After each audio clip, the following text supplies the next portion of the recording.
ask you, another thing that often comes up from readers is obviously they look at, say, your CEO pay and they see a big number like 10 million last year. Now, we should point out that that is mostly through stock compensation. But that seems, pretty high to a lot of people. And I'm just wondering, are you supportive, you personally, of uh, the current administration's calls for higher taxes on millionaires?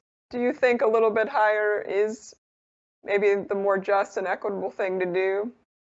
Yeah, well, first on my own, yeah, again, I get paid entirely in stock, and when the stock goes down, obviously I make a lot less, and which I think it should, as I think it should be.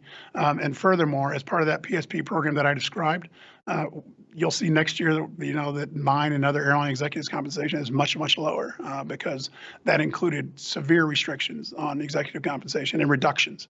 So I think my pay next year will be down some 40% versus where it was. Again, not complaining about that, just noting that we agreed to large cuts in executive compensation in exchange for those funds that I talked about as well. As it relates to taxes on high net worth individuals, I think this is an American Airlines position, is a personal opinion.